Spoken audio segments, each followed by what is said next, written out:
Hola, muy buenas tardes a todos.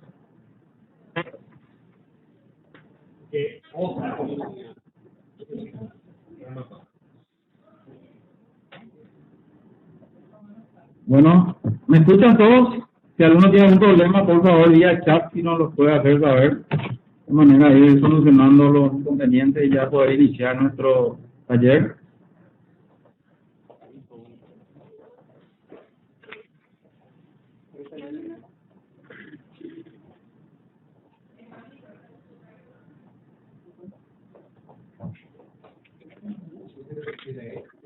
Bueno, mientras se van ubicando, un saludo muy especial desde Paraguay a todas las tesorerías que están conectadas.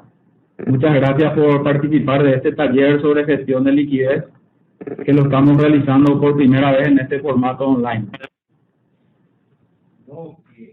Esta iniciativa que surge de la inquietud de varios tesoreros durante la reunión del comité ejecutivo que se dio aquí en Asunción, Paraguay, el año pasado, de modo a poder propiciar de manera más regular, más allá de los seminarios anuales, encuentros más seguidos, ¿verdad? Y en línea a esto, uno de los puntos incorporados a nuestro plan de trabajo fue el de un mejor aprovechamiento de esta herramienta de Webex, para que a través de la misma se organicen este tipo de encuentros entre tesoreros sobre ciertos temas de interés. Es así que hoy estamos concretando este primer taller. Quiero dar un especial agradecimiento a Francisco Lucero, tesorero de la República de Colombia, por aceptar esta propuesta y por preparar la presentación sobre un tema de tanto interés para nuestras tesorerías.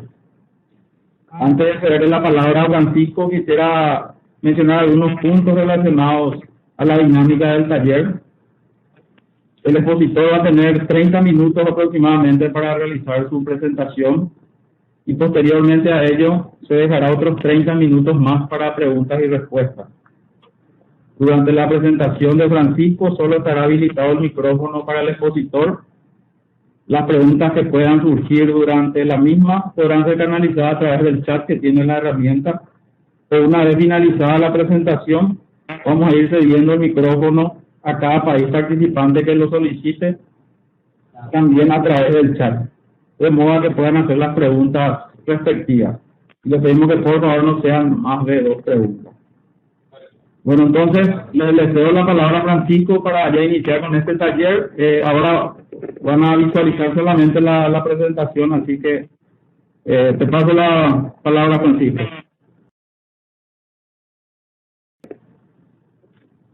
Gracias, Oscar, y un saludo a todos los tesoreros y miembros del Grupo de Fotegal, a los organismos internacionales que nos acompañan en esta conexión web.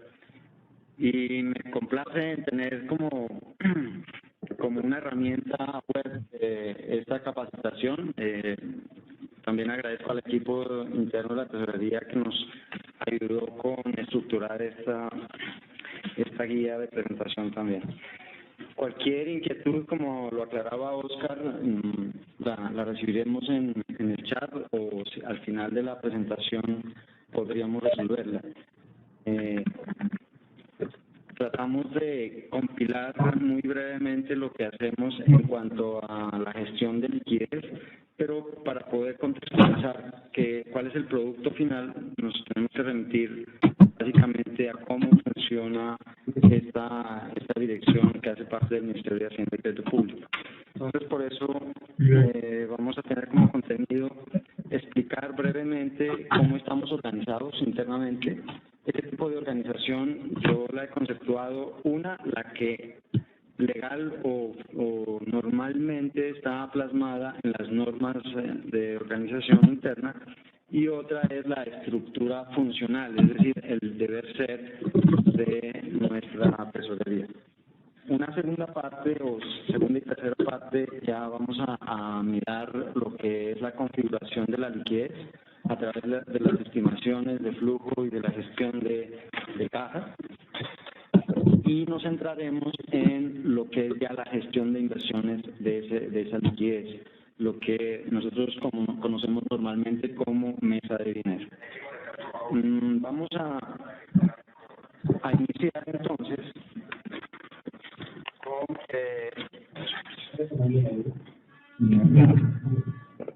bueno, Quisiera confirmar antes de seguir si alguien tiene algún problema técnico o si nos están escuchando bien para poder avanzar en la presentación. Y bien, está interesante. Francisco, de este lado todo bien, pero el micrófono de Marianela hay que apagarlo para que se vea la imagen tuya. Como la imagen. Podemos tener mute en el retorno. Ok, bien. Perfecto, entonces avancemos. La diapositiva de principales funciones de la Dirección de Crédito y Tesoro Nacional surge por una fusión entre dos alas del Ministerio, que es la que manejaba la deuda pública y la que se configuraba como Tesorería General. Eso sucedió hacia el año 2004, un decreto que ordenó la reestructuración de estas unidades en una sola, porque había muchas sinergias en su operativa. Por el lado de la deuda pública, la estimación del financiamiento requerido por la caja que administraba el lado de la tesorería. Esas sinergias llevaron a que se fusionara y surgiera una dirección general de esta fusión. Entonces, por eso encontramos como primera función de la dirección es el financiamiento a través de operaciones de crédito público. Luego hacemos el manejo de la deuda, que no es más que a través de operaciones de canjes o de intercambios de deuda poder mejorar ese perfil ya contratado, mejorar algunas condiciones o mitigar ciertos riesgos a través de coberturas de tasa de interés o de tasa de cambio, y complementadas con operaciones conexas que simplemente son aquellos contratos necesarios para poder formalizar tanto operaciones de crédito público como operaciones de manejo de deuda. Entonces, este primer recuadro resume a grosso modo lo que en la reglamentación nosotros conocemos como la ley de financiamiento, que es realizar todas aquellas operaciones para garantizar la financiación del presupuesto general de la nación. Acto seguido está lo que es el diseño y ejecución de las políticas de riesgo. Es, digamos, nuestro middle office, aquella unidad que se encarga de monitorear los benchmarks que se han definido tanto para la deuda como aquellos lineamientos que se tienen establecidos para el manejo de los recursos por el Tesoro Nacional. Entonces, este middle office o políticas de riesgo tiene los ojos puestos en las dos áreas, en el área de endeudamiento a través de ese seguimiento al perfil de la deuda y en el área de tesorería con la gestión de los recursos de liquidez. Adicionalmente, esta unidad de riesgos establece unas metodologías para el monitoreo de las garantías que eventualmente otorga la nación y para las operaciones de manejo de deuda del perfil que requieran un concepto previo. Entonces, es un gran metodología que es transversal a toda la operativa de esta dirección. El tercer recuadro hace referencia a las operaciones ya propiamente de la tesorería, que está autorizado desde el lado de la liquidez para actuar tanto en la gestión de los recursos del presupuesto como en los excedentes de liquidez. Y esas facultades son bastante amplias y en la siguiente diapositiva las vamos a mirar. Pero básicamente la gran función de la tesorería es la gestión de la cuenta única nacional y sus excedentes temporales de liquidez. De ahí que podemos administrar cualquier recurso que sea de la nación o de entidades que dependan del presupuesto general de la nación. Y adicionalmente hay una facultad muy general de que cualquier entidad pública pueda delegar en el Tesoro Nacional la administración a través de convenios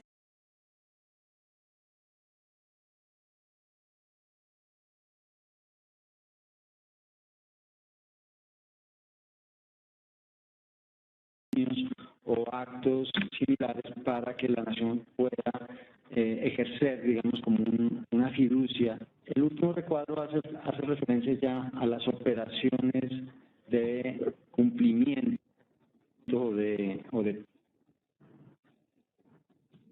pago de la deuda. Las operaciones de cumplimiento tienen que ver con las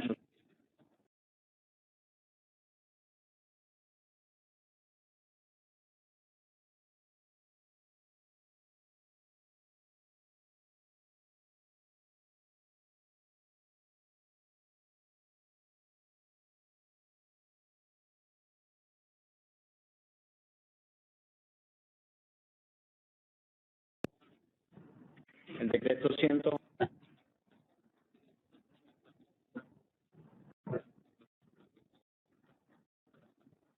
Ya está. Ya que tenga que ver con el presupuesto público del orden nacional. La segunda norma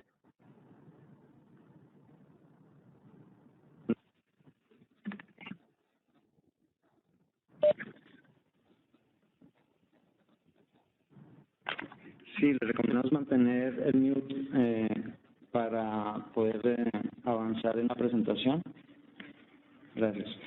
Bueno, la segunda norma, el decreto 4712, es el decreto por el cual se estructura o se organiza el Ministerio de Hacienda. Se establecen cuáles son las dependencias y las funciones principales de cada una de ellas. Entonces, ahí se desglosa, digamos, entre ellas la subdirección de tesorería, que es la encargada de realizar operaciones activas y pasivas en el mercado colombiano o en el exterior. Posteriormente a estas normas que ya tienen bastantes años de vigencia, se han expedido recientemente por iniciativa de la Tesorería normas complementarias para tener mayor disponibilidad, mayor potestad de administrar los recursos.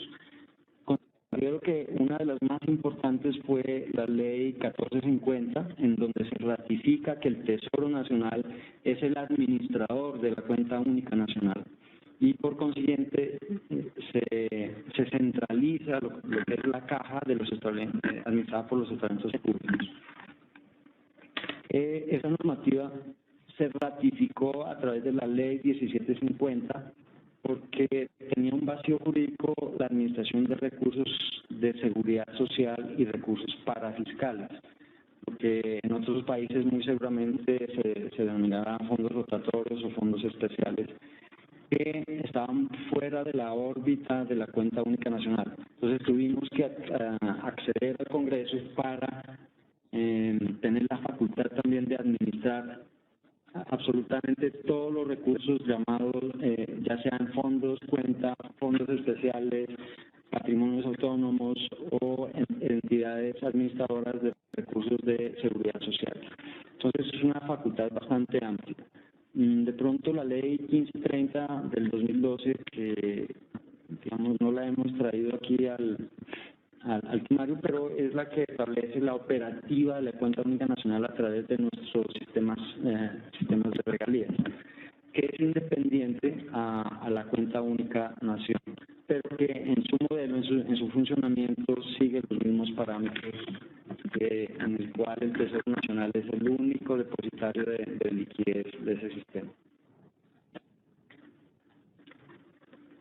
El organigrama de la dirección considero, digamos, que es un organigrama horizontal, donde está el director general, que tiene las facultades tanto de director de financiamiento de deuda como de director del Tesoro Nacional. Él es, digamos, la máxima autoridad tanto en la deuda pública como en la administración de recursos.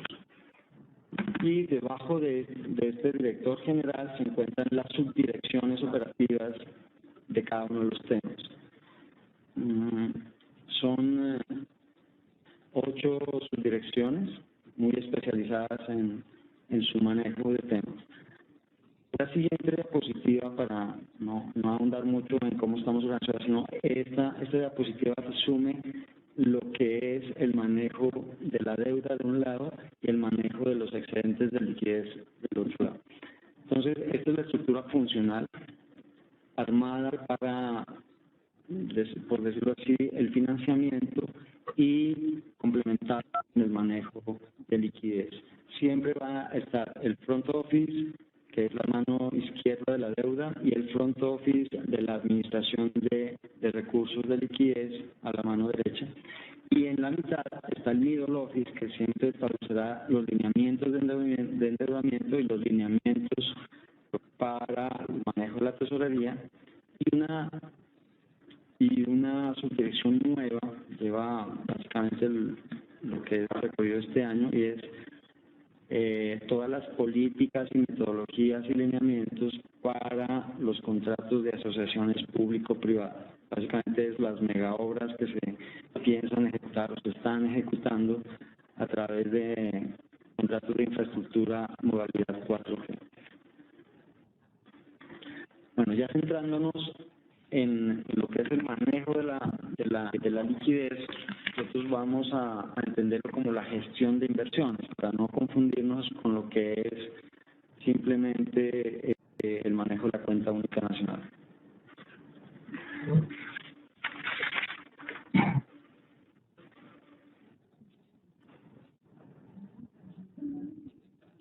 Bueno, aquí ya volvemos con la presentación. El manejo de las inversiones tiene tres componentes. O sea, para que funcionalmente todo funcione, perdón la redundancia, pero tiene que tener el recurso tiene que tener una trazabilidad desde el origen, que es la captación o el traslado al sistema de caja de la tesorería, hasta su cumplimiento en el lado del back office.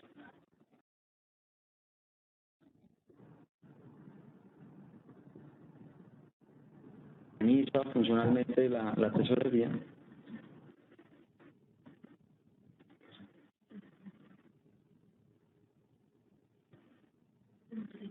¿Están viendo la presentación? Tuvimos aquí un lapsus de desconexión.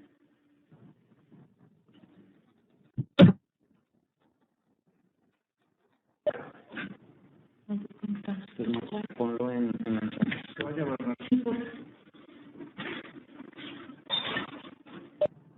Bien.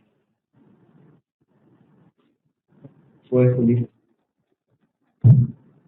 De nuestra parte no hay problema, ¿Sí? Francisco. Tenemos un lapso de desconexión. Hola. ¿Buenas?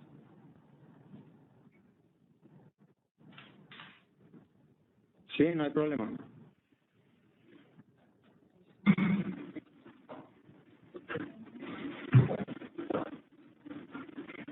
Bueno, quedamos en la gestión de tesorería, que tiene funcionalmente tres compartimentos. El compartimento de la izquierda es el front office de la tesorería. El de la mitad es las políticas de riesgo que tengan que ver con esa administración de liquidez. Y en la parte derecha tiene que ver con el cumplimiento, la complementación de las inversiones.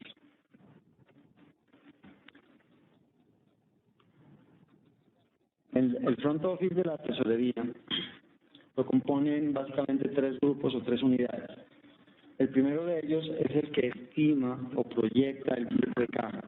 Vamos, para poder nosotros gestionar unas inversiones adecuadas, necesitamos visibilidad a futuro de cuál va a ser el disponible producto de unos ingresos, llámese ingresos corrientes o de capital, cuál va a ser el gasto que se va a utilizar en ese mediano o corto plazo, para calcular adecuadamente cuál va a llegar a ser el disponible diario que pueda utilizarse para inversiones. Entonces, a través de los aplicativos internos calculamos, y el grupo flujo de caja se encarga de estimar y capturar la información casi en línea con los demás sistemas de información externos e internos para una adecuada gestión de liquidez. Una vez tengamos esa información de flujo de caja, que ya después lo vamos a detallar, viene la gestión, es decir, qué puedo hacer con ese disponible, en qué productos tengo cupos, en qué productos necesito abrir más espacio, cuáles se cancelan, cuáles se rotan, etc. Eso es la gestión de liquidez que está en la mitad, y al final está ya la operativa de mesa de dinero, que es el uso de nuestras pantallas de transacción. ¿El problema?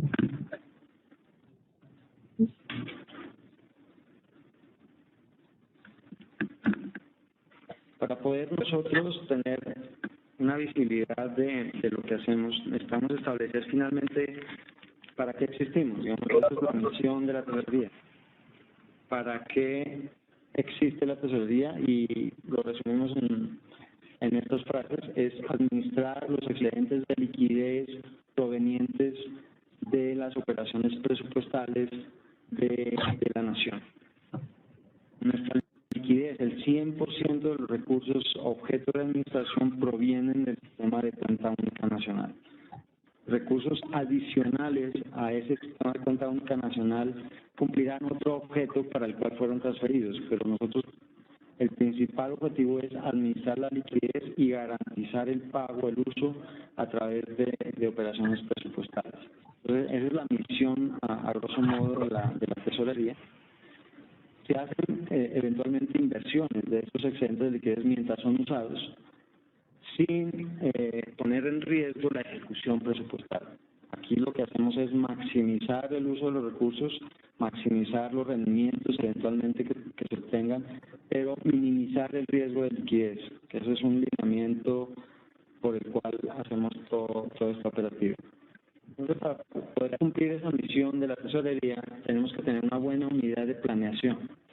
Esa unidad de planeación proviene o inicia, digamos, con toda la programación macroeconómica del gobierno.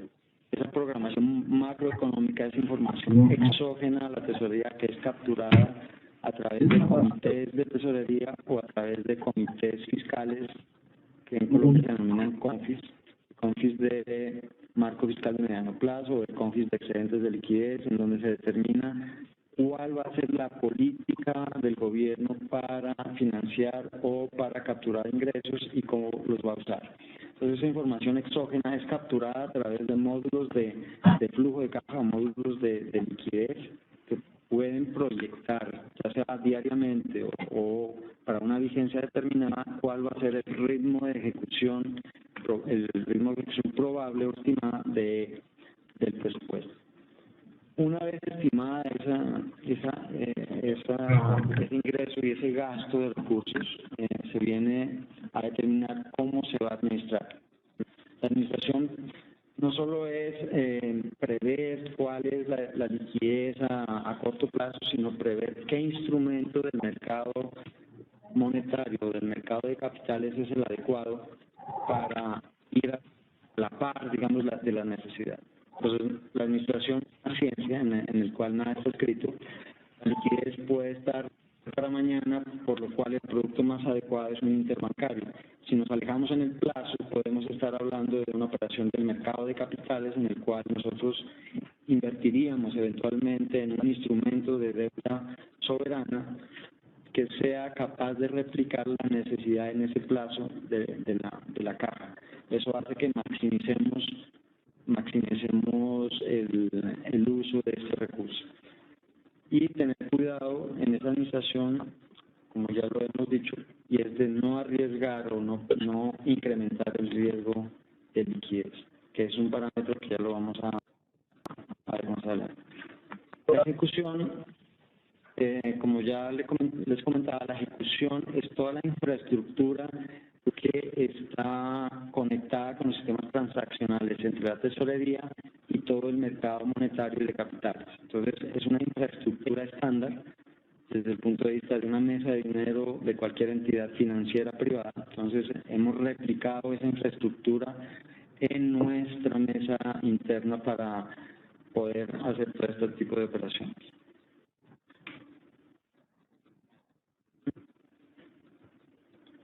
Bueno, volvemos otra vez a describir cuáles son las operaciones autorizadas y hemos resumido de varias normas que se encuentran publicadas, las hemos recogido en esta diapositiva. Muy posiblemente existan otras más, que esto es un mundo cambiante y existe cada vez, el gobierno tiene mayores iniciativas de realizar otras operaciones muy en línea con las necesidades, pero a grosso modo Nuestra operativa tiene que ver con la compraventa de títulos valores, con la compra de nuestra propia deuda pública, pactos de compra, llámese repos o simultáneas o préstamos de valores, depositar nuestros excedentes en cuentas remuneradas, hacer inversiones financieras en cuentas del exterior, hacer depósitos a plazo en cuentas bancarias o de entidades financieras tanto nacionales como extranjeras, realizar operaciones de cubrimiento de riesgos. Estos riesgos son propios de la tesorería, no estamos hablando de los riesgos de la deuda. Cada uno, digamos, tendrá su tipo de manejo. Entonces, al hablar de operaciones de riesgo, estamos hablando de tipos de cambio o de tasa de interés que tengan que ver o impacten en las operaciones de tesorería.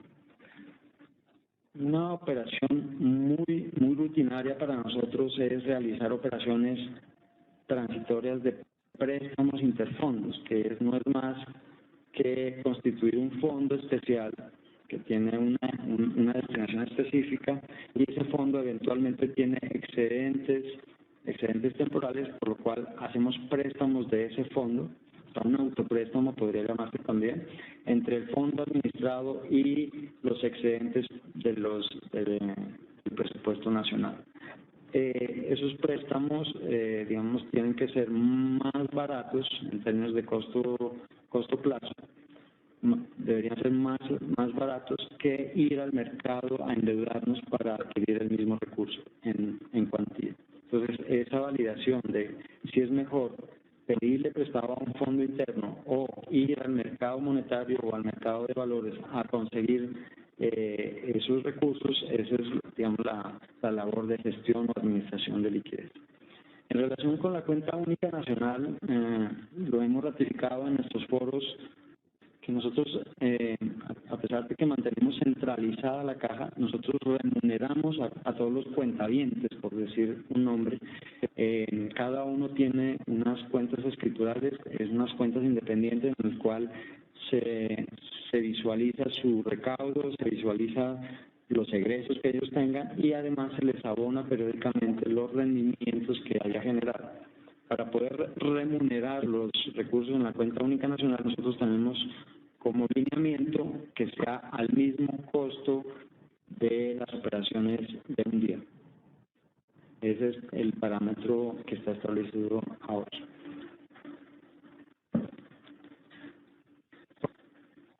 Bueno, aquí ya empezamos un poco más compleja la presentación y es cómo es el proceso de tesorería, visto como aquí como el PAE que uno inicia con la planeación, pero nunca termina, porque es una retroalimentación continua de operaciones y de información. La planeación, como les decía, reúne bastante información exógena, pero también reúne operaciones internas, con relación a ¿qué? A la ejecución de nuestras operaciones, ya sea financieras o presupuestales. Entonces es una retroalimentación continua de información externa, valga la pena para las metas anuales o mensuales, e interna, que es el monitoreo y cumplimiento de la operación de tesorería. Entonces, con esta planeación, digamos que iniciamos con la elaboración de planes de caja, luego el flujo de caja, que es el reflejo material de cuál es la disponibilidad en pesos y en dólares, la administración de esa caja, que es comparar cuál es la disponibilidad que tienen los fondos. Ahí podríamos llamarnos que nosotros somos una tesorería multifondos, no es una cuenta única, sino una acumulación de caja que tiene compartimentos y a cada compartimento tenemos que hacerle su administración individualizada. Un ejemplo de ellos es la Delegación de Administración de Recursos de Seguridad Social a través del FOMPET. El FOMPET es un fondo para atender pensiones territoriales y con el cual tenemos que guardar una estructura independiente a la estructura de excedentes propios. Entonces, cada uno tendrá una estructura de su negocio. Y esa es la administración. Entre más complejo sea ese fondo que administremos, mayor complejidad será la operativa de tesorería. Hemos llegado a ser tan complejos como, por ejemplo, el sistema de seguridad social o el sistema de regalías, en el cual no tenemos mucha visibilidad de cómo van a usar esos recursos en el mediano ni en el largo, mucho menos en el largo plazo. Con lo cual es muy importante antes de empezar a gestionar la liquidez es que la delegación que se haga de esos recursos en el Tesoro Nacional esté más o menos definida en la normatividad que se delegue. Hemos tenido inconvenientes por eso, inconvenientes en el sentido de que la Contraloría, los organismos externos de auditoría no entienden cómo se gestionan los recursos sin unos lineamientos que provengan de un ente que es el dueño propio de los recursos, que no sea el mismo Tesoro el que toma esas decisiones. De ahí que la administración de liquidez, nosotros, a pesar de que la gestionamos, todo está autorizado en un comité que está por encima de la Dirección de Crédito Público, que es el Comité de Tesorería. Entonces, es como para darle gobernanza a la gestión de recursos. A pesar de que nosotros estructuremos las operaciones de tesorería, hay alguien que nos mira desde arriba y es el Comité de Tesorería al que tenemos que rendirle informes mensuales de cómo hemos gestionado esos recursos y cuáles serían eventualmente nuevos lineamientos para garantizar una adecuada administración.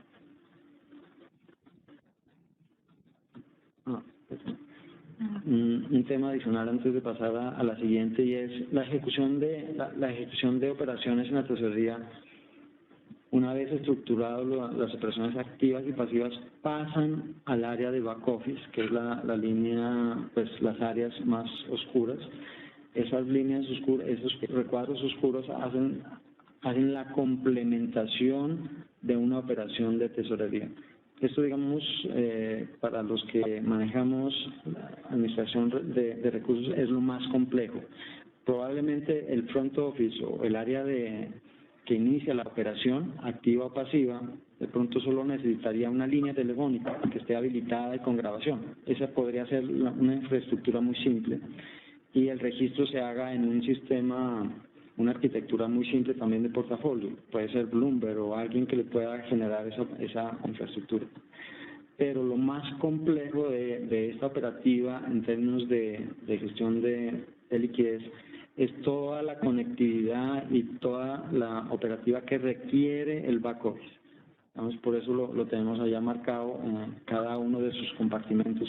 Una cosa es cumplir las operaciones presupuestales, otra cosa es que generalmente las operaciones presupuestales se hacen a través de los SIAP, los sistemas de información financiera, para digamos, la parte final de la ejecución del proceso presupuestal, que es el pago.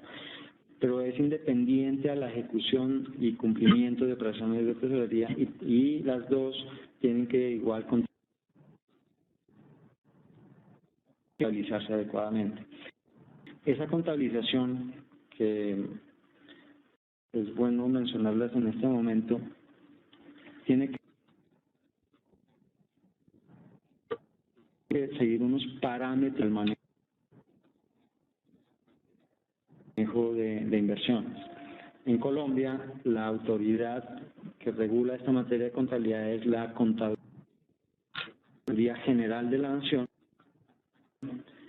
y establece un PUC o un plan de cuentas para el sector público. Sin embargo, en temas de inversión de portafolio o inversiones de tesorería, la contaduría ha conceptuado que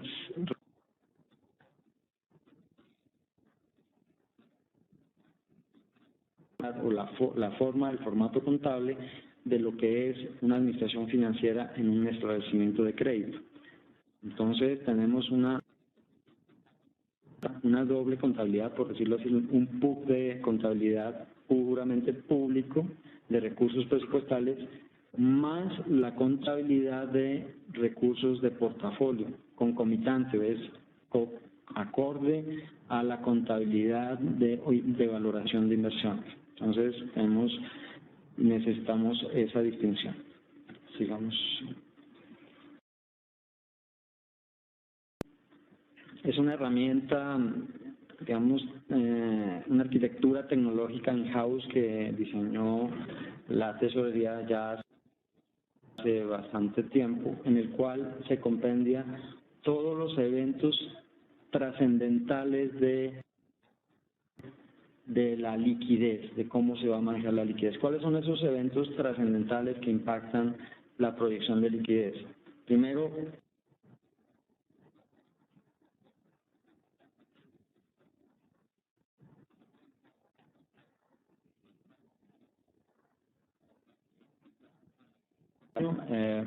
la que se establezca en diciembre o enero, más la revisión que se hace en junio en el marco fiscal de mediano plazo, concomitante o previo a la presentación del nuevo presupuesto del año siguiente. Entonces, son dos revisiones de cada programación o de metas anuales.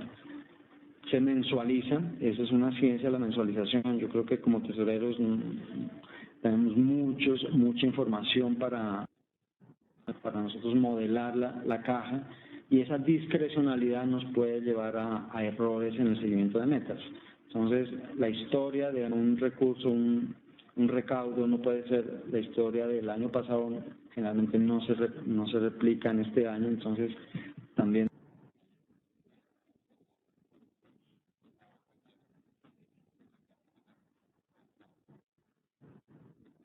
o en grupos de trabajo que hagan ese seguimiento de la programación adecuada.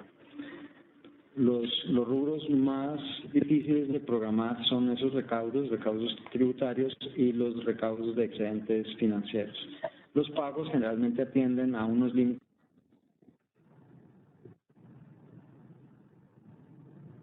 de gasto que es discrecional del gobierno. Bueno, esto es como las grandes cuentas que manejamos en la caja, los ingresos tributarios. Les comentaba, la tributación en Colombia está delegada en la Dirección de Impuestos y Aduanas Nacionales,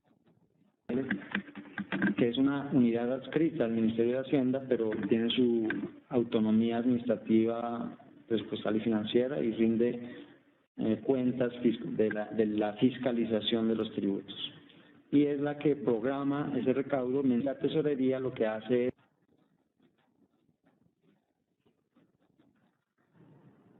es capturar el recaudo de las entidades financieras autorizadas. La tesorería no recauda directamente, la tesorería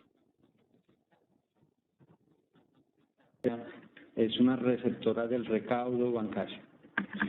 De los recursos no tributarios son muy pocos, muy escasos, tienden a desaparecer, hacen referencia a multas o contribución de la autoridad y que son consignadas periódicamente en la tesorería. En cuantías son muy pequeñas. El número 3 hace referencia a los excedentes financieros y otros recursos de capital del sector público del Gobierno Nacional Central.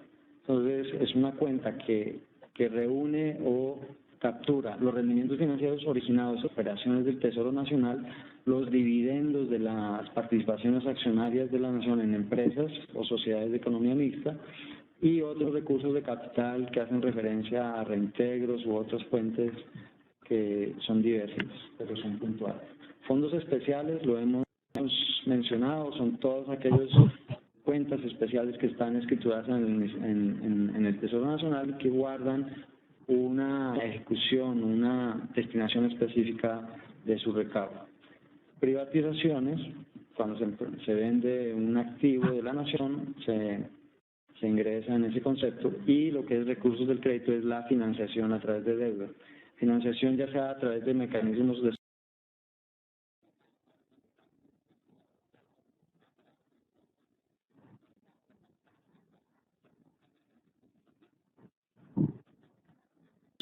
a cuenta única nacional. Cuenta única nacional ya no genera recursos de crédito. Cuenta única nacional lo que eventualmente puede generar son excedentes de liquidez que son capturados por la tesorería a través de préstamos interfondos. La columna de la mitad hace referencia a una estructura de gasto un poco más funcional, que es atender los servicios personales, gastos generales,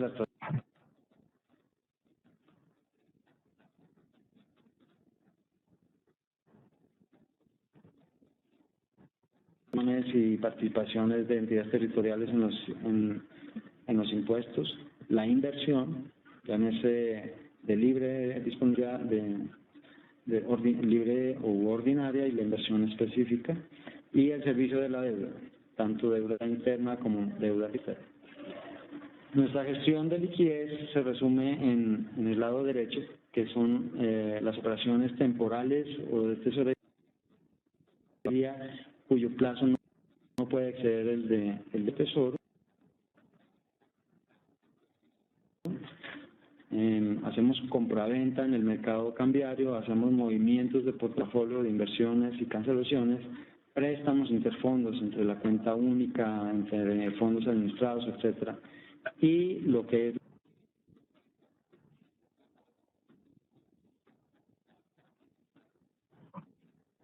la atención o traslado del uso de esos fondos administrados para que ellos puedan funcionar. Entonces, esta es la estructura de caja de la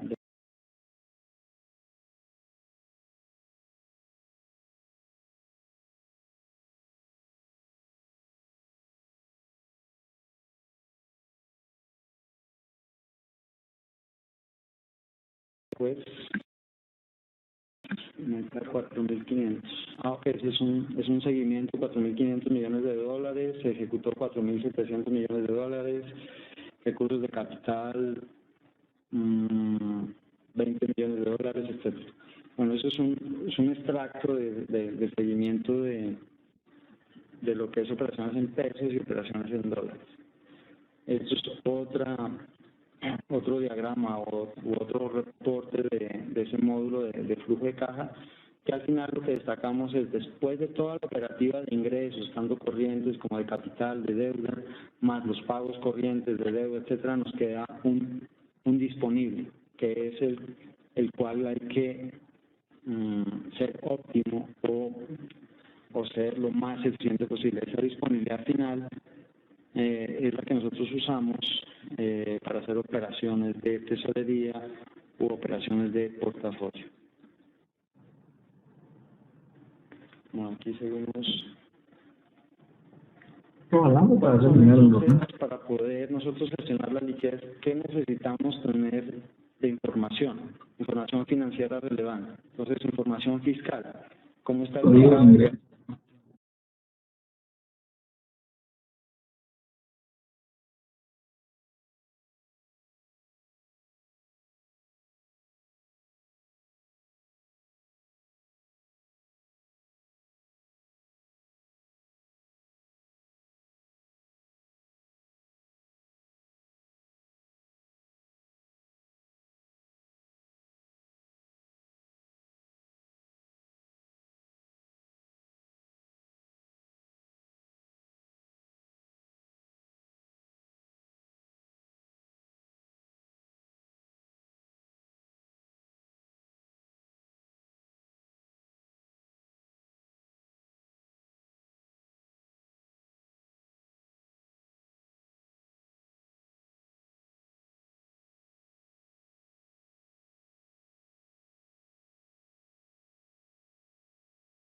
de liquidez y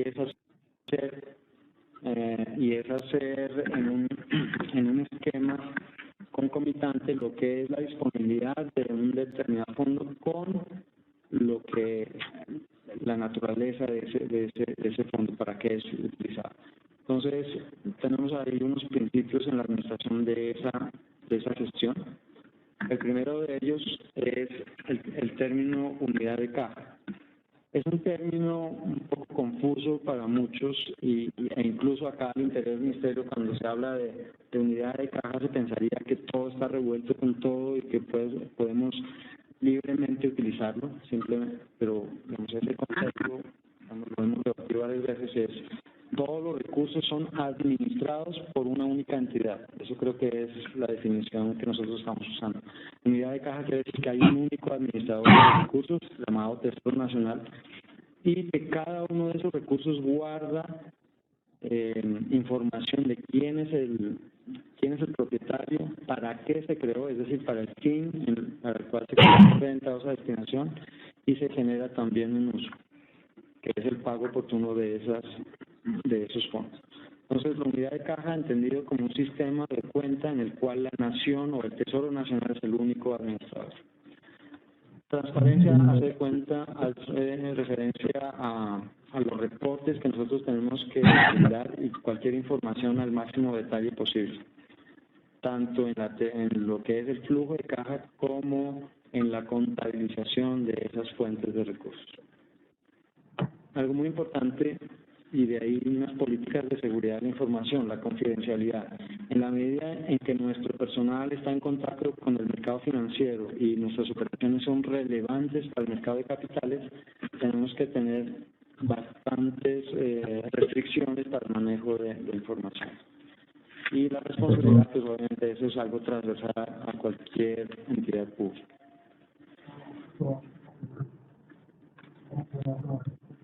Bueno, estos son los criterios de administración. El primero de ellos es la seguridad en las operaciones. Si nosotros no queremos generar solo rentabilidad en las inversiones, sino que las inversiones sean seguras. Y la seguridad hace referencia a todas las escalas con las cuales nos miden los riesgos, principalmente unas escalas que hacen referencia al riesgo de crédito, al riesgo en el cual la entidad se puede declarar insolvente. Ese es el principal riesgo que en el mercado de valores hay que mitigar. Por tanto, para poder actuar contra ese principio de seguridad, pues nuestras inversiones tienen que hacerse en entidades altamente calificadas. El segundo criterio es de liquidez, es decir, que tengamos disponibilidad inmediata. Una inversión a 5 años eventualmente podría ser riesgosa en términos de liquidez, pero si esa inversión a 5 años es un mercado líquido como el de la deuda pública, en el cual se puede realizar o vender inmediatamente sin generar sobrecostos en su liquidación, la consideramos como un parámetro de alta liquidez. La rentabilidad, todos los recursos tienen que generar rendimientos, y lo más importante, no puede haber detrimento patrimonial en la administración de los recursos públicos. Esa es una máxima, yo creo que de todos nosotros como gestores de recursos públicos. No podemos generar pérdidas o detrimento patrimonial en los recursos que administramos. Diversificación es una forma en la cual podemos mitigar diversos riesgos. Diversificación en el sentido de, si yo tengo operaciones en dólares, pues tengo que tener un portafolio replicado en dólares y tengo que pagar en términos de inflación, porque así está pactado en el contrato, pues tengo que buscar en el mercado qué producto se asimila a una indexación. Entonces, esa es la forma como diversificamos nosotros en forma natural, sin entrar a productos propiamente de cobertura. La valoración de los criterios de inversión, de acuerdo a esos 4 vértices que hemos planteado anteriormente, resulta en unos productos idóneos. ¿Cuáles son los productos idóneos? Ojalá los que maximicen cada uno de esos vértices. Sin embargo, hay unos más eficientes que otros en nuestro mercado de valores. Por ejemplo, los títulos de largo plazo. Los títulos de tesorería de largo plazo es una inversión de más de 3 años normalmente, pero que tienen altísima liquidez. Está evaluado en 4 puntos de 5, o sea, 5 es que es de un día para otro, de un día para hoy mismo se puede liquidar la inversión, sin incrementar o entrar en sobrecostos o riesgos de pérdida. Eso es lo que nosotros denominamos de alta liquidez. Riesgo, el riesgo es soberano porque es nuestra propia deuda. Diversificación porque podemos encontrar cualquier tipo de título de valor que se acomode al perfil del recurso administrado, y tiene una buena rentabilidad. Digamos, ese es nuestro benchmark.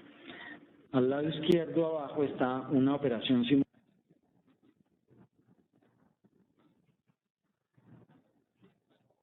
simultánea activa, que no es más que una operación repo en el mercado interbancario colateralizada o respaldada con títulos de deuda pública. Esta es la operación senior, es la operación principal de fondeo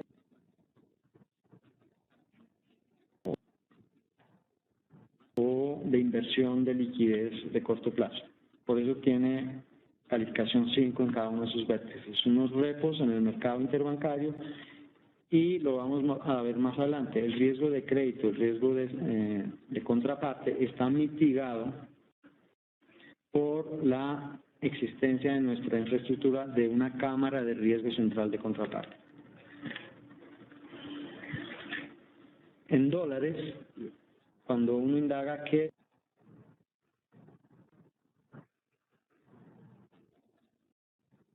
en qué se puede depositar nuestros excedentes en dólares, hay diversidad de productos, muchísimos productos, y lo más importante acá es la seguridad para nosotros. No tanto la rentabilidad, hemos sacrificado rentabilidad y asegurado liquidez y seguridad. Entonces hay, por ejemplo, cuentas transaccionales, cuentas remuneradas, podría ser un buen vehículo de liquidez, pero no tanto de seguridad. Puede ser un fondo money market o fondo del mercado monetario de alta liquidez, pero que solo invierta en fondos federales o en bonos soberanos o cuasi soberanos. Entonces aquí hay mucha diversidad, pero ahí lo aconsejable desde el punto de vista de perfil es seguridad. Eso es un ejemplo de cómo está compuesto nuestro portafolio. Básicamente están depositados en cuentas del Banco de la República que remuneran todos los días, pero también tenemos portafolios en deuda pública, tenemos portafolios en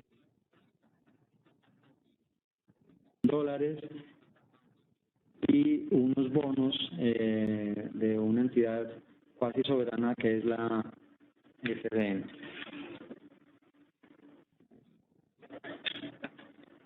Bueno,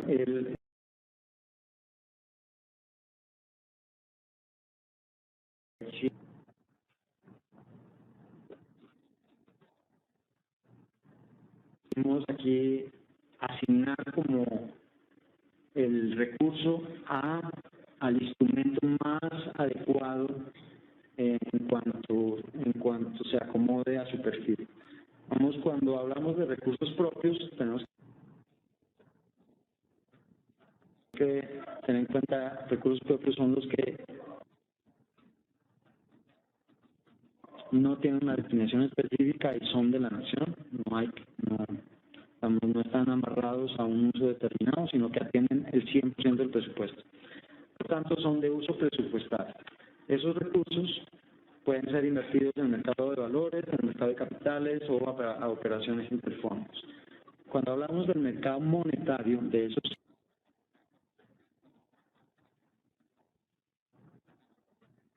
recursos propios, atienden una política que nosotros tenemos en coordinación con el Banco Central y es dejar unos saldos mínimos de caja en el banco para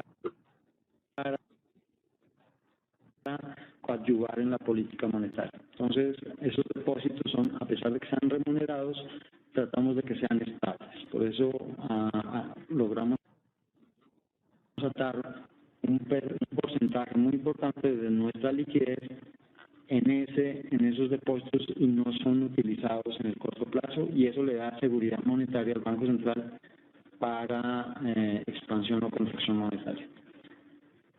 Un tercer fondo, un tercer capítulo de la administración de los fondos administrados, fondos de terceros, que son administrados en el Tesoro por delegación o atribución de la ley.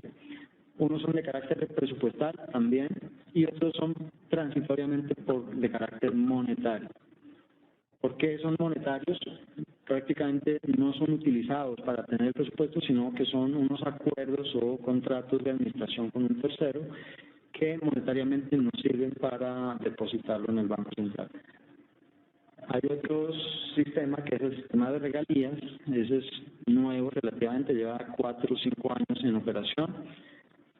Al hablar de operaciones presupuestarias, quiere decir que nosotros podemos utilizar esos recursos para hacer operaciones del sistema general de regalías, no de nuestro sistema presupuestal, sino de ellos. Ellos tienen su presupuesto propio, pero por delegación nosotros actuamos en nombre de ellos en el mercado de valores. Podemos dejar también unos depósitos mínimos, pero no es obligación tener unos saldos mínimos monetarios en el Banco Central porque es un sistema autónomo y en cualquier momento puede utilizar esos recursos y llevárselos para cumplir su objeto social. Bueno, la normativa de cuenta única, a grosso modo, son leyes del plan de desarrollo, decretos que lo reglamentaron, lo podemos consultar posteriormente para avanzar un poco más en lo que es los lineamientos de inversiones. El sistema de cuenta única nacional yo lo he presentado también varias veces en nuestros foros, que es la función de recaudar, administrar temporalmente los recursos y girarlo al beneficiario final. Ese es, digamos, el flujograma del sistema de cuenta única nacional. Y la aclaración que les hago en la administración es que nosotros llevamos cuentas separadas por cada uno de los depositarios. Bueno, esta diapositiva es un poco compleja ya en el sentido del recaudo. El recaudo de los recursos de la nación es un ejemplo de los ingresos corrientes, cómo llegan a la tesorería. Esos ingresos corrientes se demoran 6 días en ser trasladados desde los bancos a la cuenta única nacional.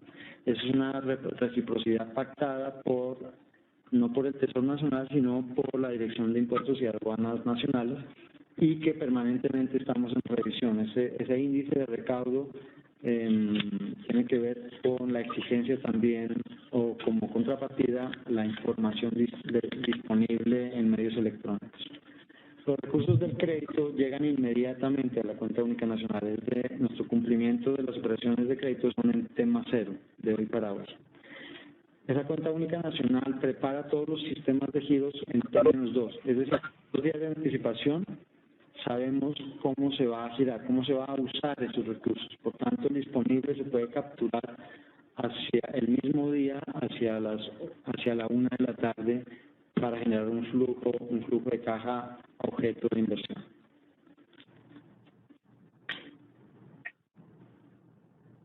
Bueno, este es ya el ciclo de la caja.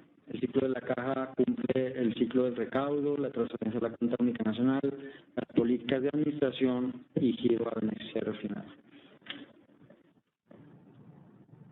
Bueno, gestión de liquidez. Para determinar qué podemos hacer con esas estimaciones de caja, la base de nuestra liquidez es primero establecer cuál es el depósito mínimo que debe permanecer en el Banco Central. Esas reservas de caja, tanto monetarias como ocasionales, son las que llevan mucho tiempo establecer, ya sea en coordinación con el Banco Central o nuestras autoridades ministeriales.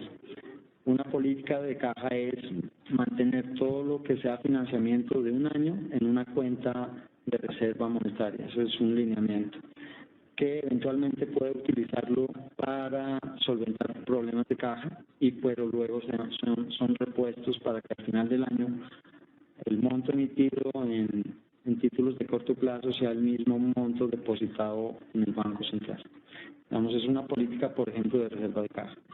Otra política es la de los recursos con destinación específica. Si ya tenemos un recurso que en el corto plazo se va a transferir al beneficiario, al dueño final, muy posiblemente se conservará esa caja hasta que llegue ese evento. Hemos tenido varios ejemplos de estos recursos administrados temporalmente, porque son tan rápidos en su recaudo y en su giro, preferimos mantenerlo como una reserva y no entrar en riesgos de liquidez. Y otro recurso que nosotros llamamos reserva de caja es el prefinanciamiento. Cualquier operación realizada a finales de un año, entre noviembre o diciembre, de deuda, generalmente son depositados en la cuenta única nacional y es el mismo saldo final de caja que tiene que fondear las operaciones de comienzo de año. Entonces, esos son los 3 tipos de reserva de caja que tenemos. Y está la caja operativa. Una vez establecido cuál es la reserva o el uso de esa caja, tenemos y esto es como una botella o una vasija en el cual la primera base es aquella reserva monetaria que al final del año tiene que aparecer. Una segunda reserva es la que transitoriamente tenemos que usarla rápidamente porque son recursos que ya no vuelven. Y una tercera ya es la caja operativa, que es la que podemos utilizar tanto para depositarla en el sistema financiero o invertirla en portafolios adecuados. La política de emisión de deuda o política de letras del Tesoro la ejecuta nuestra área de financiamiento con el mercado de capitales interno y su cuantía la determina el Tesoro Nacional. Entonces es una coordinación interna entre quienes hacen la subasta y para quiénes, y al final quién es el beneficiario de esos recursos. El beneficiario es la tesorería, el ejecutor de esa política es financiamiento interno porque es el que tiene la relación con el mercado de capitales y con el programa de creadores de mercado. Entonces ellos ejecutan la política de financiamiento con letras del Tesoro y establece todas esas estrategias de emisión, a qué plazo, cuáles son las subastas, el tamaño de las subastas, si son semanales o son mensuales, los ciclos de vencimiento de esos títulos y demás normativa que establezca este programa. Como los había mencionado, el principal objetivo de los títulos, contrario de pronto a otros lineamientos en otros países, nuestro principal lineamiento es que sirva de base de política monetaria, una reserva monetaria estable que le permita al Banco Central programar adecuadamente intervención.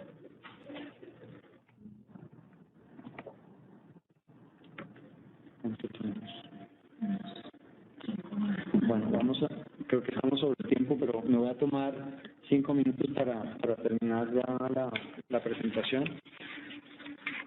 El comportamiento de esa reserva monetaria y las reservas ocasionales van de la mano de la temporalidad de su uso, pero la reserva de largo plazo, por decirlo de otra forma, es nuestra reserva de títulos o letras del Tesoro. Es la que permanece en el Banco Central desde el comienzo del año hasta el final del año. Las ocasionales o reservas temporales son los recursos que eventualmente ingresaron a la tesorería porque se vendió un activo que tiene que después usarse, y las operativas son las que van en línea con el monitoreo de la caja diaria. Sigamos, vamos a ir rápidamente a lo que es ya las operaciones de mesa de dinero. Las operaciones de mesa de dinero tienen una estructura de trading en el cual hay un jefe de esa mesa que distribuye los productos de acuerdo a la capacidad del mercado. Habrá unos productos de deuda, habrá unos productos de tasas de cambio y otros productos de liquidez en el mercado interbancario. Cada uno de estos traders y a la vez la mesa tiene unas funciones y unos lineamientos que están reglados, o sea, tiene unos límites muy establecidos tanto en el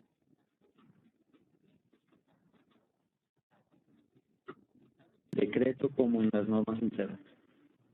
Son atribuciones que tiene cada uno de ellos. Entonces, ¿qué hay en el mercado de deuda en Colombia? ¿Qué puede hacer el trader de deuda pública?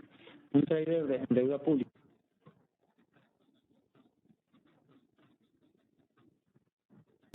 ya sea de la mesa de dineros de Colombia, de la tesorería o de un banco cualquiera, puede ir a las plataformas de negociación del CEN, que es la primera que tenemos, que es del Banco de la República. La segunda es a través de la plataforma del MEC, de la Bolsa de Valores de Colombia. Puede ir al mercado monetario a través de depósitos monetarios en el Banco Central, puede ir al mercado cambiario a través de la plataforma. Nosotros llamamos CETFX, que es una abreviación del mercado fixing o mercado interbancario de divisas. Y el último mercado es el mercado de simultáneas o de operaciones interbancarias colateralizadas con deuda pública. Y para eso utiliza la misma infraestructura que la deuda pública. ¿Por qué la misma infraestructura? Porque el colateral es el título de deuda pública. Entonces, simplemente es una rueda adicional anclada a los mismos sistemas transaccionales de deuda pública. Entonces, toda esta primera línea de negocio está operativa y está contratada por la Tesorería General y replica lo que es una tesorería privada, una tesorería financiera. Entonces, tiene todas las herramientas. La segunda línea hace referencia a los sistemas de liquidación y la tercera de compensación, que van casi de la mano. Un sistema de liquidación es muy importante. ¿Dónde está viajando la operación, la papeleta de la transacción? En Colombia, la liquidación la puede hacer el mismo sistema transaccional que hizo la negociación, o puede ser otro. Entonces, la negociación y liquidación hacen parte del mismo sistema en el caso de la deuda y de las operaciones monetarias, pero en las operaciones cambiarias y de simultáneas, la liquidación la hace una cámara de compensación. Es decir, hay una tercera entidad entre las dos contrapartes, el que compró y el que vendió, están esperando su cumplimiento. En la mitad, quien garantiza ese cumplimiento es una cámara de compensación, o de divisas o de deuda pública, para operaciones a plazo o interbancarias. Entonces, esa es una infraestructura relativamente nueva. En Colombia, normalmente las operaciones de compra y venta o interbancarios tenían el riesgo de contraparte, y eso dificultaba todo el tema de cupos o asignación de cupos de crédito. Al haber una cámara de compensación que garantice su cumplimiento, los cupos de crédito se eliminan y hay un gran cupo que es el dado por el tamaño de las garantías que cada contraparte deposita en estas cámaras. Entonces, si yo quiero ser muy grande, muy dinámico en el mercado, por ejemplo, de simultáneas, que es el mercado de repos simultáneas es un sinónimo. Si quiero ser muy grande o activo en ese mercado, pues mis garantías también serán importantes en la cámara. Tiene que haber una relación. Normalmente, las garantías que se solicitan es más o menos el 5%, es del 5% del tamaño de las operaciones que yo quiero hacer. Por ejemplo, si yo quiero transar $100 millones diarios, pues yo tengo que tener garantías de al menos $5 millones de dólares congelados allá en la cámara. Esas garantías se valoran todos los días. Además, a las 7 de la mañana, 7:30 de la mañana, tienen que ser habilitadas las garantías. Si alguien las retiró la noche anterior, el día siguiente tiene que volverlas a depositar a las 7:30 para que habiliten cupos transaccionales. La siguiente línea es, antes de entrar a la siguiente diapositiva, la línea de compensación la puede hacer también las mismas cámaras o los depósitos de valores. En Colombia hay dos depósitos de valores. El DCB, que es un depósito administrado por el Banco Central, y el DCVAL, que es un depósito administrado cuyo dueño es la Bolsa de Valores. Entonces, como ven, el Banco Central en Colombia desarrolló mucha infraestructura de negociación para que la deuda pública pueda ser negociada. Entonces, gran parte del desarrollo del mercado de capitales lo debemos a que nuestro propio Banco Central invirtió en infraestructura del mercado. La calidad del audio. Llegamos... Esto es como se ven las pantallas. Las pantallas del CEN es una pila de negociación de estructura bid-offer, es decir, compras y ventas de una determinada especie. Esa especie es un mnemotécnico que tiene las siglas del título de valor que uno quiera transar y la fecha al cual se vence. Entonces es un TES, tasa fija del 24 del...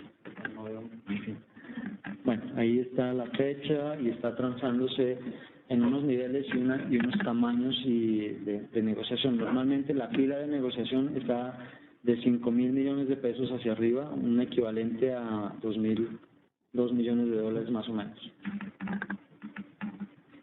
El MEC tiene la misma infraestructura que el Banco de la República, son exactamente los mismos sistemas, se copiaron, es decir, se contrataron el mismo proveedor transaccional. El CETFX, que es el de abajo, es la transacción de divisas en el mercado spot. La única divisa que tiene un sistema transaccional es el dólar en Colombia. No se transan euros en esos sistemas. El euro, si eventualmente alguien está requiere esa divisa, se transa directamente en pantallas OTC, ya sea de Bloomberg o de Reuters. Bueno, ¿qué infraestructura debe tener adicionalmente a los sistemas transaccionales? Una mesa de dinero debería contratar un administrador de portafolio. ¿Qué es este? Es donde el depositario o custodio de los títulos valores debe reportarle a la tesorería cuál es el valor nominal y cuál es el valor de mercado de esos títulos valores. Entonces, para que nuestra contabilidad los pueda ingresar, tiene que haber un administrador de esas inversiones. Actualmente nuestro proveedor es una firma local que es Alfa GL, que tiene un producto que es el producto por fin. En el mercado existe cantidad de administradores de portafolio, unos bastante completos, otros que son bastante costosos, digamos así, pero muy eficientes. Entre ellos puede ser Macy's, puede ser Midas, puede ser SAP, donde hay el tamaño y el costo de esos productos lo determina el tamaño y la operativa que quiere ser esa mesa de dinero. Para que ese administrador de portafolios pueda trabajar, es decir, pueda contabilizar las inversiones, necesita un valorador de precios. En Colombia y en casi todas las partes del mundo existe un único proveedor de precios, es decir, aquel calibrador o valorador de portafolio que determina el precio justo de intercambio, distinto al precio que yo voy a tener en mi producto. Este proveedor de precios tiene que ser universal para todos los agentes, para que haya uniformidad de precios. Esa es la forma como se contabiliza adecuadamente una inversión. Y fuentes de información internas y externas, ahí puede haber bastante diversidad también. Puede haber un sistema local o un sistema Bloomberg, un sistema Reuters, que le preste a esa tesorería información en línea y relevante de cuáles son los acontecimientos que puedan impactar las operaciones. Entonces, un monitoreo permanente es como una agencia de estudios económicos que tenga al interior de la tesorería. Bueno, al final, digamos que hacer la operativa de comprar o vender un producto de portafolio, de tesorería, puede ser bastante fácil en la medida en que usamos una infraestructura. Lo complejo también, una parte compleja de este asunto es qué lineamientos de riesgo le vamos a dar, es decir, qué límites va a tener esa operación o esa negociación.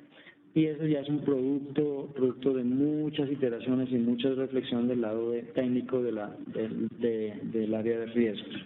Por ejemplo, uno de los aspectos que ellos tienen que tener es cómo se va a evaluar el riesgo de mercado. ¿Qué entendemos por riesgo de mercado?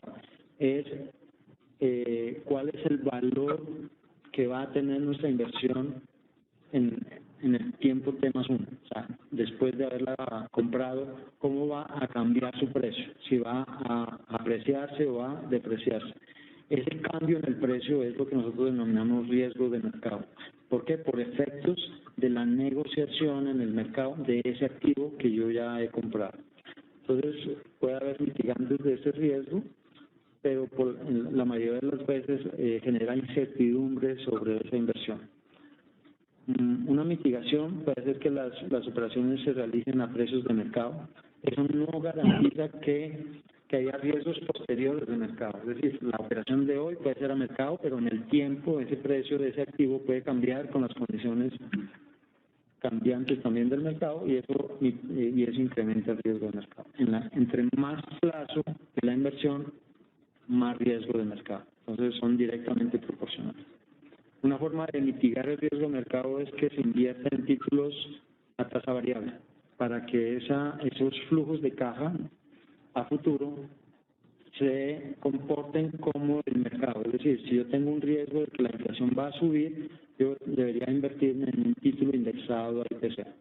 Si yo creo que la LIBOR va a subir, yo debería estar comprado en un título valor indexado a la LIBOR. Entonces, formas de mitigar riesgo de mercado.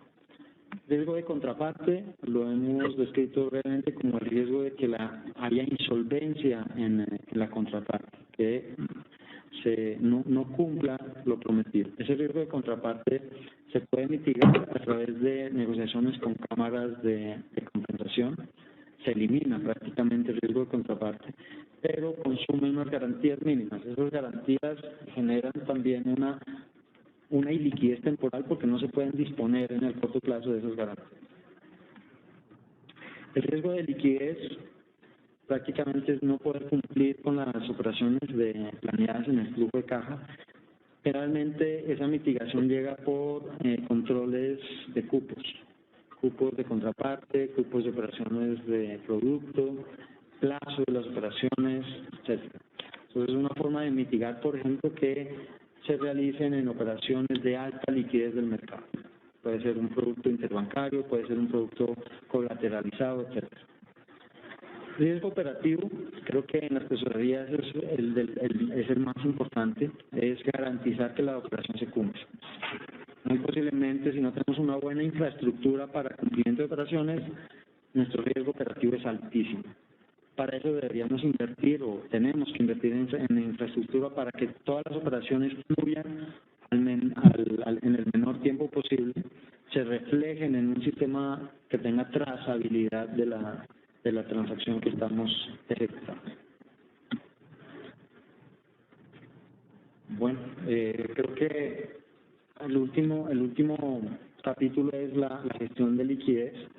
Hay unos indicadores que cada tesorería puede construir eventualmente para proyectar adecuadamente su flujo de caja y saber qué productos tiene en su portafolio. Entonces nosotros hemos tratado de construir indicadores de liquidez. El mercado financiero colombiano, por ejemplo, tiene un indicador que se llama IRL, indicador de riesgo de liquidez. Ese IRL o LCR también es la ponderación entre cuál es el valor de los activos que se pueden liquidar en el momento cero sobre el egreso de caja total de efectivo. Entonces da un indicador de cómo podemos vía caja atender lo más rápido posible esas exigencias eventuales de liquidez. Entonces este LCR o indicador de liquidez, de riesgo de liquidez, tiene que ser mayor a 1, es decir, que los activos que sean liquidables y liquidados en un determinado momento sean mayores a las necesidades de efectivo en ese momento. Entonces, ese es un indicador no solo de la tesorería, sino del sistema financiero.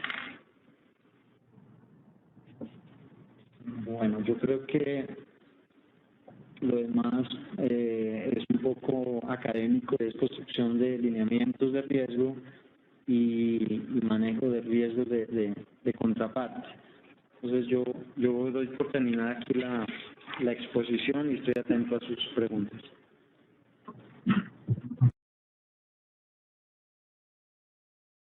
Un poco para ordenar las preguntas, me gustaría que aquellos países que tengan consultas, si por favor me escriben su nombre en el chat, entonces yo le voy habilitando el micrófono para que se puedan hacer las preguntas. Les pido que sean preguntas concisas y no más de 2, por favor. Entonces queda abierta la ronda de preguntas y respuestas.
Bueno, como les digo, si tienen alguna pregunta, por favor me escriben el nombre de su país, yo les habilito para que hagan la pregunta.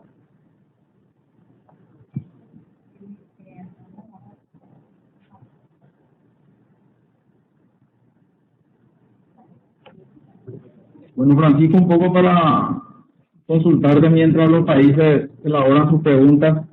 El material que nos enviaste es el mismo que estás presentando hoy.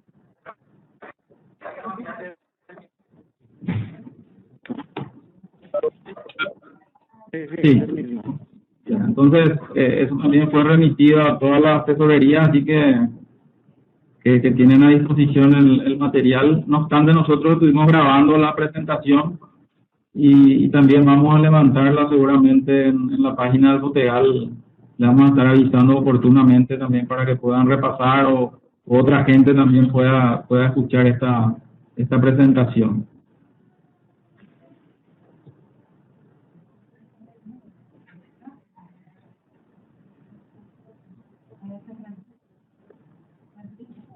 Ay, escribe, ¿no?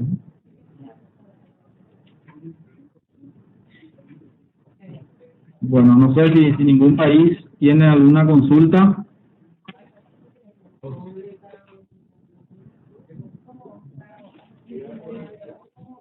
Ya, entonces podemos dar por terminado este taller.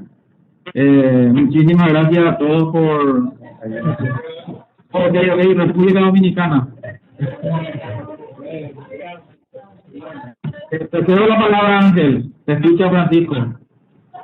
Está muy difuso. Abre el micrófono. Ahí bien. Francisco Fernando Fernández, este lado de la República Dominicana. Mi pregunta es, las operaciones remuneradas que ustedes realizan, tanto de mercado de intereses como de captación de recursos, ¿son consideradas operaciones de intermediación financiera del sistema o son colaterales?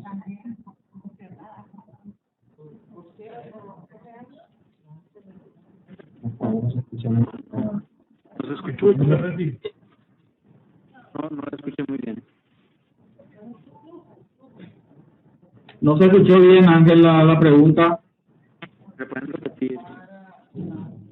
Si pueden repetir. Francisco Fernando Fernández. Sí, Fernando. Bien. Preguntaba si las operaciones que ustedes realizan se pueden considerar operaciones de intermediación financiera dentro del sistema financiero o se consideran aparte como operaciones rutinarias de mercado de dinero, digamos.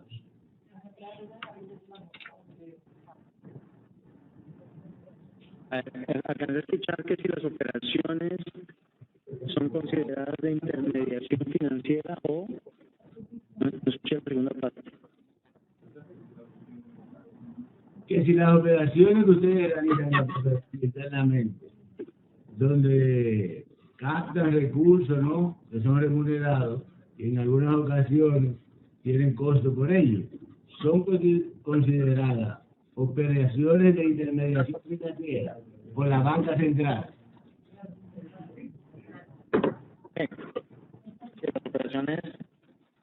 Las operaciones son estándares, no son operaciones distintas a las de intermediación financiera.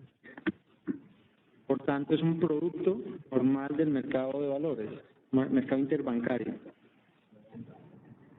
O sea, eso quiere decir... ¿Sí? Eso quiere decir que las operaciones internas que ustedes realizan se cuantifican dentro de las operaciones del mercado financiero. Sí, se cuantifican. Mira, para aclararlo, son dos tipos de operaciones financieras. Las operaciones directas con el Banco Central, que son los depósitos remunerados en el banco, para evitar dar la vuelta a todo en todo el sistema financiero.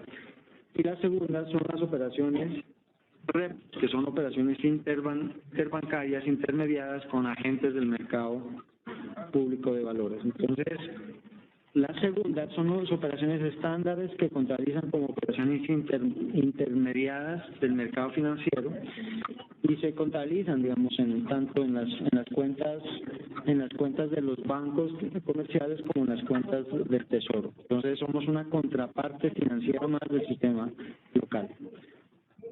Las dos operaciones se compensan dependiendo de si se compensan en el Banco Central, en el depósito de valores o en el DCVAL, pero las dos se compensan en el Sistema Único de Pagos, que está administrado por el Banco Central. O sea, que impacta en la política monetaria. Pero para que me lo confirme.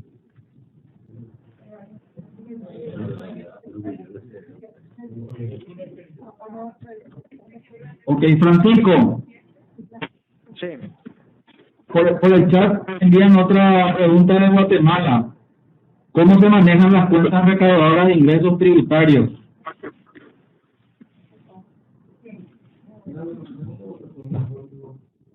A ver, las cuentas recaudadoras son cuentas bancarias, no son cuentas bancarias, son cuentas especiales que cada intermediario autorizado para el recaudo tiene abiertas en su balance.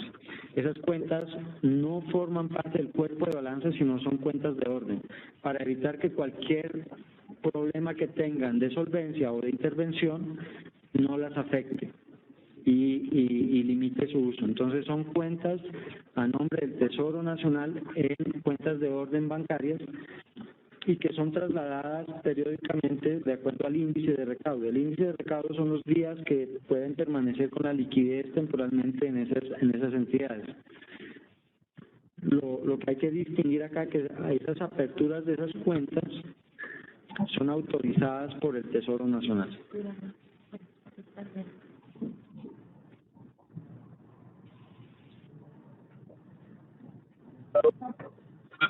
Ok, gracias Francisco. ¿Alguna otra consulta?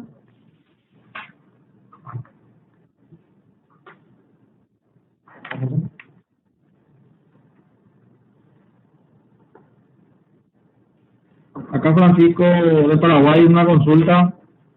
Si existe alguna limitación de monto o porcentaje para la inversión de los recursos. Sí, eso es parte de los lineamientos a los que hacía mención. Hay varios lineamientos. Un lineamiento puede ser el tamaño de la contraparte, ¿cierto? Yo no quiero que los recursos representen más del 10% en inversiones en tal entidad. Eso puede ser un límite de contraparte. Puede ser un límite de producto. El límite de producto es, por ejemplo, no más del 30% de mis inversiones en repos deberán ser con esa entidad. O puede ser lineamiento de emisor. Yo no quiero comprar más del 10% del título emitido en circulación. Entonces, hay varios lineamientos o tamaños que pueden establecer. Esos lineamientos los establece la unidad de riesgo, independiente a la gestión de la mesa de dinero, que son cupos dados externamente y que son aprobados por el Comité de Tesorería. Por ejemplo, un lineamiento de operación repo es que no sean más del 30% del valor del portafolio de la tesorería y que no sean más del 10% del tamaño del mercado.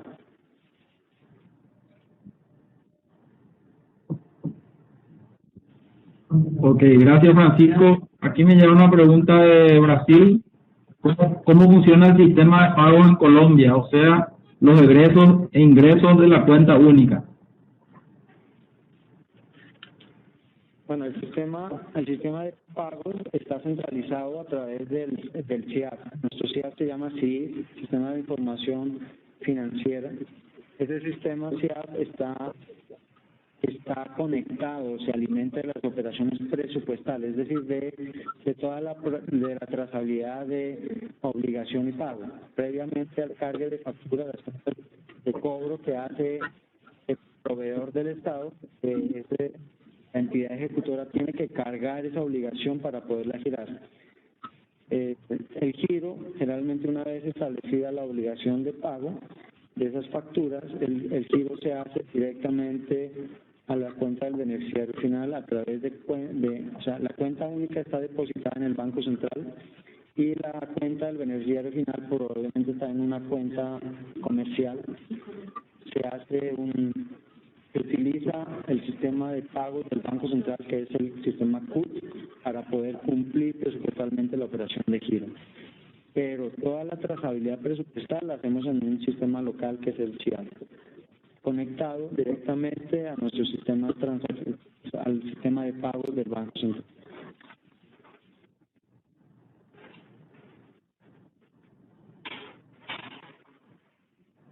Bueno, ¿alguna otra consulta?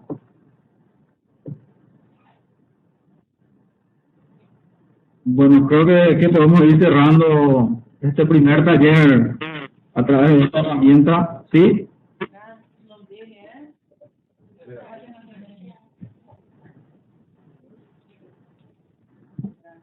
Ok, bueno, una vez más, muchas gracias Francisco por la presentación, estuvo muy buena, muy completa. Muchas gracias también a todos los países por su participación, por conectarse. Creo que hemos dado un paso muy importante hoy dentro del COTEGAL de poder propiciar estos espacios entre las tesorerías de cooperación, aprendizaje, por lo que les insto a todos los países a que seamos más activos con estas iniciativas.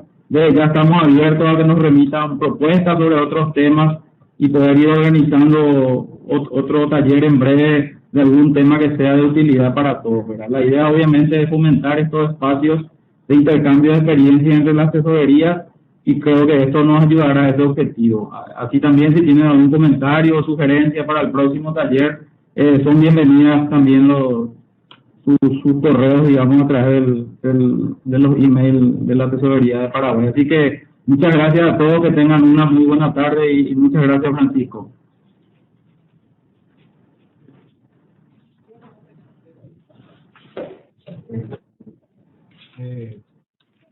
Muy buena. Fernando, tú lo puedes proceder porque era la que hiciste en Guatemala. La que hicieron en Guatemala de la información.